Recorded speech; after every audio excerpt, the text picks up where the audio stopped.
Lagos was a city full of life, noise, and endless possibilities. The streets bustled with traders shouting over one another. The smell of roasted corn and spicy suya filled the air, and yellow danfos honked as they weaved through traffic. In the heart of the city, there was a busy marketplace where people bought and sold everything, from fabrics and jewelry to shoes and food. One day, something new appeared in the marketplace. A beautiful shop, freshly painted in deep purple, stood at the corner of the street where an old kiosk once stood. The sign above the door read Princess Hair Haven in golden letters. Nobody knew when it was built or who the owner was, but soon rumors spread about the woman who owned it. Her name was Princess. She was unlike anyone in the market. Princess had smooth, glowing skin, piercing brown eyes, and long black hair that shimmered like silk. She wore expensive gowns that swept the floor when she walked. But the strangest thing about her was that nobody knew where she came from. She had no family, no history, no connections. She simply arrived one day and set up her shop as if she had always been there. The shop itself was mesmerizing. Inside, wigs of all shapes, colors, and lengths hung on elegant glass shelves. There were short curly wigs, long straight ones, and even wigs with dazzling colors like pink and blue. The moment anyone stepped inside, a sweet perfume filled their nose, and a soft, calming music played from hidden speakers. But the most unusual thing about Princess Hair Haven was not the beauty of the shop. It was the business model. Princess did not sell wigs. She rented them. At first, people were confused. Why would anyone rent a wig when they could buy one? But Princess had a way with words. She smiled at every customer and spoke in a voice so smooth and hypnotic that they found themselves agreeing with her before they even understood why. "Why spend thousands on a wig you'll only wear a few times?" she would say. "Come rent a new one every week and always look different." The idea was so strange yet so tempting. Before long, women from all over Lagos came to rent wigs. Fashionable ladies, businesswomen, students, even celebrities. All of them walked into Princess Hair Haven and walked out with a stunning wig on their heads. The business boomed. But something wasn't right. A few weeks after Princess opened her shop, something eerie began to happen. People who rented wigs from Princess Hair Haven started falling sick.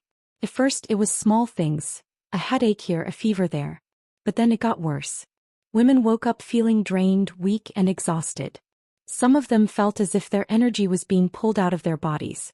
A few even claimed to see strange shadows in their dreams. Doctors were puzzled. They couldn't explain why so many women were suddenly getting sick. Some thought it was stress. Others blamed the changing weather. But nobody connected the sickness to the wigs. Nobody except for one person. One evening, an old woman with wrinkled skin and sharp, watchful eyes sat outside her small food stall, watching the busy street. She had lived in the city for over 60 years, and nothing happened in Lagos without her noticing. She had seen Princess arrive. She had seen the shop open. And she had seen the women who wore those wigs. They all looked different after wearing them. Not just in appearance but in their spirit. One night as Princess walked past her stall, the old woman called out to her in a low, warning voice. "Your beauty is borrowed," she said. "And borrowed beauty always comes at a price." Princess stopped. For the first time her perfect face showed a flicker of something dark. Fear? Anger? Nobody could tell. She turned slowly, stared at the old woman for a long, uncomfortable moment, and then smiled. A smile so cold that it sent shivers down the old woman's spine. Then without a word she walked away. The next day the old woman's stall burned to the ground. Nobody knew how it happened. Some said it was an accident. Others whispered that it was a warning. That same evening a young woman named Omalicha, one of Princess's most loyal customers, was found unconscious in her apartment. She had rented a new wig just 2 days ago. Her friends rushed her to the hospital but the doctors were confused. Nothing was physically wrong with her. Yet she wouldn't wake up. As the news spread, fear crept through the city. But Princess's shop remained open. Women still went in. And the wigs still whispered their secrets in the wind. Because nobody knew the truth yet. Nobody knew that every returned wig was more than just hair. It was an offering. A sacrifice to something far more sinister than anyone could imagine. And the worst was yet to come. The city of Lagos continued to move forward as it always did. The traffic still roared, traders still bargained, and life carried on. But beneath the surface, something dark was creeping through the streets. A sickness with no name. More and more women who rented wigs from Princess Hairhaven were falling ill. Some suffered from endless nightmares, others woke up too weak to move, and a few never woke up at all. Yet, despite the fear spreading through the city, no one suspected Princess. Her shop remained busy. More women walked in, smiling and excited, unaware that they were stepping into a trap. And then one day, Aisha walked through the doors of Princess Hairhaven. Aisha was the daughter of Sheikh Abdul, one of the most respected clerics in Lagos. He was a man of faith, wisdom, and great influence. People came from all over to seek his prayers and advice. Aisha was different from most girls her age. While others followed the latest fashion trends, she preferred simplicity. She covered her hair with a scarf, dressed modestly, and spent most of her time studying. She had a quiet strength about her, a light that drew people in. But even the strongest lights can be dimmed by the shadows. One afternoon, Aisha's best friend, Zainab, convinced her to try something new. Just for one day, Zainab pleaded. Let's go to that new wig shop everyone is talking about. You don't have to buy anything, just try one on for fun. Aisha hesitated. She had heard whispers about the shop, though nothing concrete. But in the end she agreed. The moment Aisha stepped into Princess Hairhaven, something felt wrong. The air inside the shop was too cold, despite the hot sun outside. A faint smell of burning incense filled the room. The wigs, hanging perfectly on their glass shelves, seemed to watch her. Princess appeared from behind the counter, smiling as always. Welcome, dear ladies. How can I help you? Zainab picked out a wig immediately, a curly black one that bounced when she moved. Aisha, however, hesitated. Princess noticed. She tilted her head slightly, her dark eyes studying Aisha closely. Then she walked over and gently placed a wig in Aisha's hands. Try this one, Princess said in a soft, almost hypnotic voice. It was a long, silky wig, so dark it almost looked blue under the light. Something about it made Aisha's stomach twist. She should have left right then. She should have dropped the wig and walked out. But she didn't. She put it on. And the moment she did, the room spun. Aisha and Zainab left the shop, laughing and joking as they walked home. But deep inside, Aisha knew something wasn't right. Her head felt heavy. Her vision blurred for a second. A strange whispering sound filled her ears, but when she turned to ask Zainab if she heard it, her friend was talking normally, unaware of anything strange. That night, Aisha went to bed with a headache. By morning, she couldn't get up. Her body felt like it was made of stone, her limbs weak and lifeless. A burning fever took over, her skin turning ice-cold one minute and burning hot the next. She tried to call for help, but her throat was too dry. And then came the nightmares. The first night, Aisha dreamed of a dark room. She was standing in the middle of it, alone. The only thing in the room was a mirror. When she stepped closer, she saw herself wearing the wig. But something was wrong. The reflection smiled back at her, but Aisha wasn't smiling. Then suddenly the wig came to life. It slithered around her neck like a snake, squeezing tighter and tighter. She gasped for air, struggling to tear it off, but it only tightened. Then she heard a voice, soft and chilling. You are ours now. Aisha woke up screaming. But it wasn't over. Every night the dreams came back. Each time worse than before. The shadows in her dreams grew darker, whispering things she didn't understand. And in the real world her sickness got worse. Her father, Sheikh Abdul, tried everything. He took her to the best hospitals in Lagos, but the doctors were confused. Nothing was wrong with her body. Yet she was dying. Sheikh Abdul knew this was no ordinary illness. He could feel it in his bones. This was something unnatural. He called for fellow clerics, seeking guidance. Together they prayed over Aisha, but still she grew weaker. One night, as Sheikh Abdul sat by his daughter's bedside, watching her chest rise and fall in weak, shallow breaths, he whispered, God, please, show me the truth. And then for the first time Aisha spoke. Her voice was not her own. The wig, she whispered in a hoarse, broken voice. Her father's eyes widened. He didn't understand what it meant, but he knew one thing. This was not just a sickness. This was something evil. And he would find out where it came from. The next morning, Sheikh Abdul began asking questions. Where did Aisha go before she fell ill? Did she eat something strange? Did she touch anything new? When Zainab finally told him about Princess Hairhaven, his heart stopped. There was something about that place, something wrong. Without wasting another second, he called for his closest cleric friends. "We must investigate," he told them. "We are running out of time." Meanwhile, across the city in her grand, beautiful shop, Princess smiled to herself as she counted her money. Another offering had been made. Another soul was slipping away.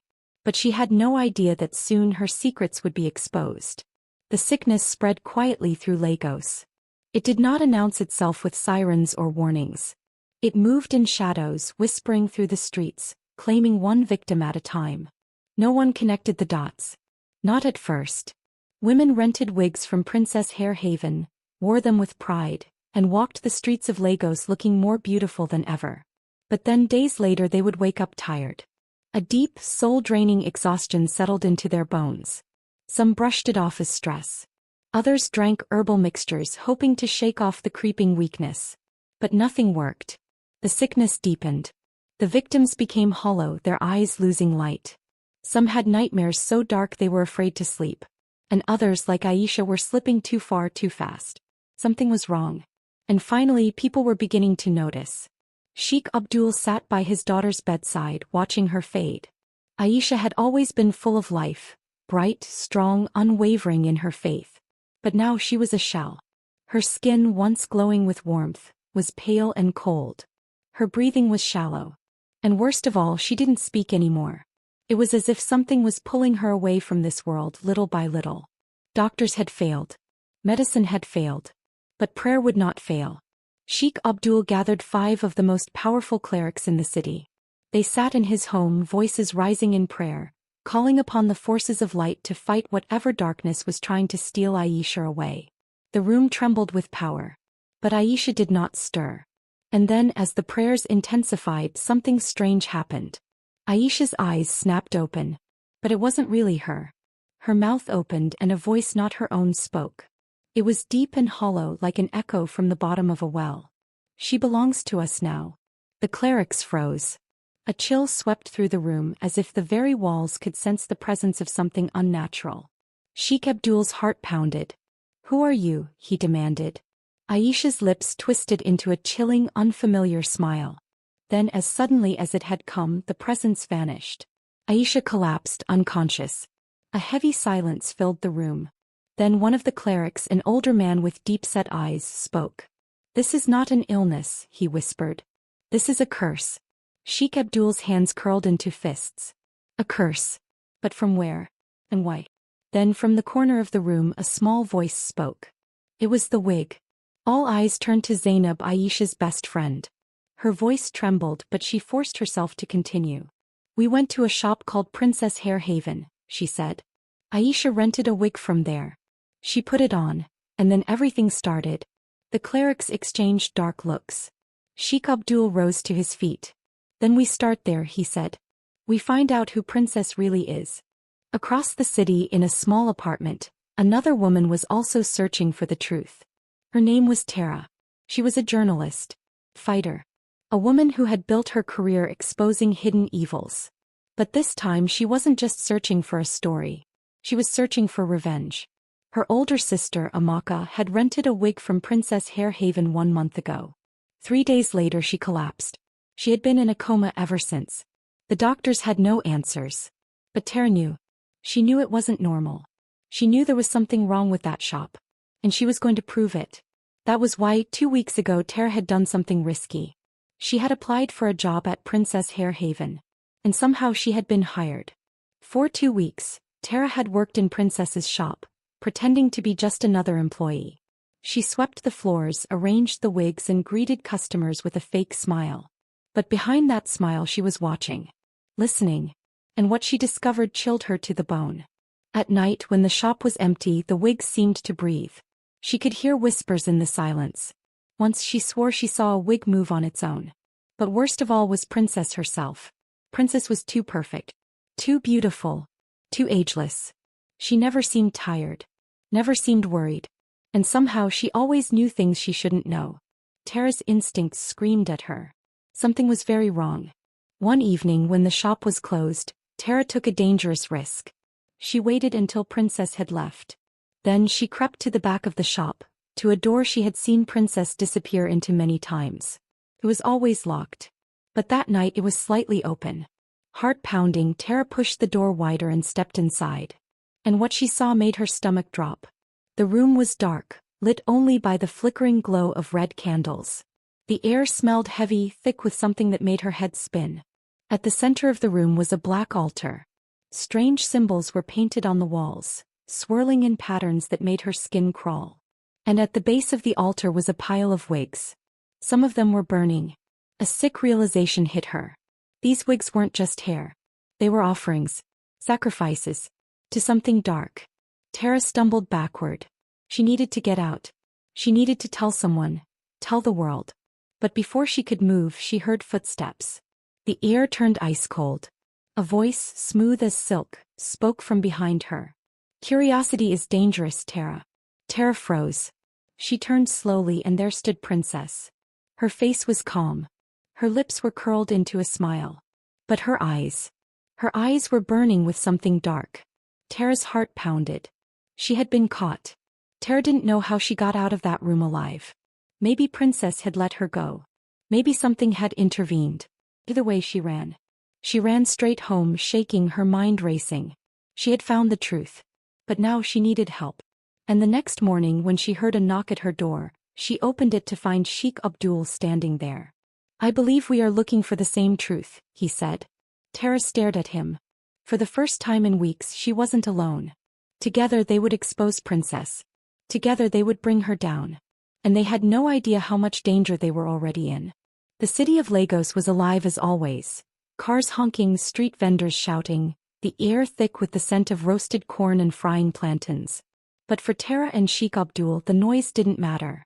Their world had narrowed to one single mission. Exposing Princess. They had seen too much. Tara had stood in that cursed room. She had seen the black altar, the burning wigs, the whispers in the dark.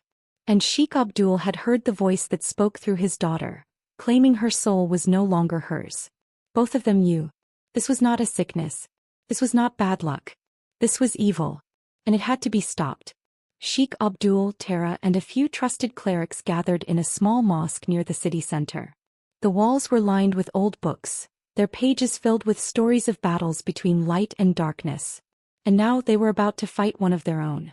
Sheikh Abdul spread out a map of Lagos, placing a small black stone over the spot where Princess Haven stood. "This is the heart of the darkness," he said. "We must strike here." Tara leaned forward. "If we go straight to the police, they won't believe us." One of the clerics nodded. "This is beyond the law. This is a war of spirits." Tara clenched her fists. "Then we'll need proof. Real proof. Something so strong that no one, not even Princess, can deny it." Sheikh Abdul's eyes darkened. "Then we go back. To the shop." That night Sheikh Abdul, Tara and two clerics took a taxi to Princess Haven. The city outside was bright, but the shop stood in unnatural darkness. Tara's heart pounded as she approached the door. She reached into her pocket, feeling the small camera she had hidden. This time she wasn't just looking. She was recording. The clerics muttered prayers under their breath as Tara slowly pushed open the door. The bell above the entrance gave a small, eerie jingle. The shop was silent. Too silent. Wigs sat on their glass shelves, looking as lifeless as ever. But Tara knew better. They weren't just wigs. They were watching. She could feel it. She took a slow step forward, but then a soft voice cut through the silence. "Back again so soon?" Tara froze. From the shadows at the back of the shop, Princess stepped forward. Her face was as flawless as always. Her dress shimmered like silk in the dim light. But her eyes were wrong. Tara had seen them before, sharp, knowing. But tonight they were hungry. Too dark. Too deep. Like something was looking out through them. Tara forced herself to stay calm. She clicked the hidden button on her camera, starting the recording. "We need to talk." Sheikh Abdul's voice was strong and steady as he stepped inside. Princess's lips curled into a slow, knowing smile. "Oh. About what?" Sheikh Abdul didn't blink. "Aisha. Ma. And every other girl who has fallen sick after stepping into this cursed shop." For a moment Princess said nothing. Then she laughed. A soft, elegant sound. Too smooth. Too practiced. "You think you know the truth," she whispered. She took a step closer. The air shifted. The wigs on the shelves rippled as if a sudden wind had passed through. Tara swallowed hard. This wasn't just a woman. This was something else. Something ancient. Something dangerous. Sheikh Abdul lifted his hands, his fingers trembling only slightly. "We are not afraid of you," he said. "Whatever power you think you hold, it is nothing against the power of the Almighty." Princess tilted her head. Then she sighed. "I was hoping you wouldn't fight," she said softly. "But I suppose it was inevitable." And then, the lights went out. The shop erupted into chaos. The wigs began moving, twisting, writhing. Some of them rose into the air, their strands stretching like fingers, reaching for Tara and the clerics. A dark wind howled through the room, whispering in 100 different voices. The clerics began to pray, their voices rising in powerful, steady rhythm. Tara dove behind the counter, her camera still recording. Her heart was pounding, but she forced herself to keep filming. Now they had proof. Princess stood in the center of it all, her arms raised, her body glowing with unnatural light. She wasn't just a hair vendor. She was a servant of something dark. And the wigs? They were not wigs. They were traps. Cursed objects, feeding off the souls of the women who wore them.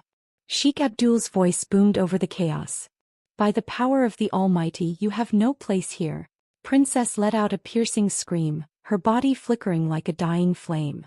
The wigs dropped to the floor, lifeless once more. For the first time, Princess looked afraid. Tara didn't wait to see what happened next. She grabbed her camera and ran. The clerics followed, their prayers still filling the air. They burst out of the shop into the warm Lagos night. The street outside was normal, cars driving past, people laughing. But inside something had changed. Princess's shop stood in silence. For the first time since it opened, it looked empty. But Tara knew, this wasn't over. Not yet. Sheikh Abdul wiped sweat from his forehead. "We have what we need," he said. "Now the whole world will see the truth." Tara nodded, gripping her camera tight. They were going to expose her. Princess had ruled the darkness for too long.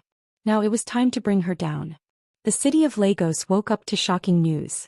By dawn, Tara had uploaded the video, clear, undeniable proof of the darkness that lurked inside Princess Hair Haven. The footage was haunting. The floating wigs. The black altar. The shadows twisting around Princess as she stood in the middle of it all, her body glowing with an unholy light. People watched in horror. Mothers, sisters, daughters. Women who had once walked into that shop, who had touched those cursed wigs, felt their blood run cold. The truth spread like wildfire. By noon, Princess Hair Haven was surrounded. Not by customers this time, but by angry, terrified citizens. And this time there was no escape. Tara, Sheikh Abdul and the clerics stood at the front of the crowd. They had come prepared. A team of policemen had also arrived, watching with narrowed eyes as the mob demanded answers. The people wanted justice. And they wanted Princess. But Princess did not flee. She did not hide. As the crowd screamed for her to come out, the door to the shop slowly creaked open. And she stepped out. For the first time she looked different. Her usual elegance was gone. Her dress, always flawless, was now slightly torn. Her skin, once glowing, now looked pale. And her eyes were no longer powerful. For the first time they looked tired. But still she smiled. A slow, knowing smile. "So this is how it ends," she murmured. Sheikh Abdul stepped forward. "Your time is up," he said firmly. "The world knows what you are." Princess let out a soft laugh. "What I am," she echoed. Her gaze flickered to Tara. "And what do you think I am, journalist?" Tara clenched her fists. "A monster." For a moment, something dark flashed in Princess's eyes. But then she simply sighed. "Perhaps." The police officers stepped forward, their weapons ready. "Princess, you are under arrest." She turned to them slowly, her expression unreadable. And then she raised her hands. Not to fight. Not to run. But in surrender. For the first time, the great and powerful princess did not resist. She simply let them take her away. And she was led through the angry crowd, past the people who once worshipped her. Princess was gone. The police sealed off Princess Hair Haven, and within hours the shop was burned to the ground. The people of Lagos watched in silence as the flames swallowed the place that had once held so much darkness. And slowly, the city began to heal. As the smoke from the shop rose into the sky, something changed. Across the city in Sheikh Abdul's home, Aisha opened her eyes. Her father gasped, rushing to her side. For the first time in weeks her skin looked warm again. Her breathing was strong. And her eyes were clear. The curse had been broken. The dark force that had been feeding on her had vanished. And Aisha, the girl who had once been at death's door, was alive again. She blinked up at her father and whispered, "Baba, I had a terrible dream." Sheikh Abdul's eyes filled with tears. "It's over now, my daughter," he whispered. "You are safe." 1 week later, Tara sat at her desk, staring at the blinking cursor on her laptop. The article was ready. She had written every detail. The horror, the truth, the fight against the darkness. The world would never forget what happened in Lagos. With a deep breath she hit publish.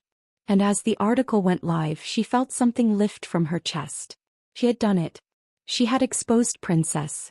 She had won.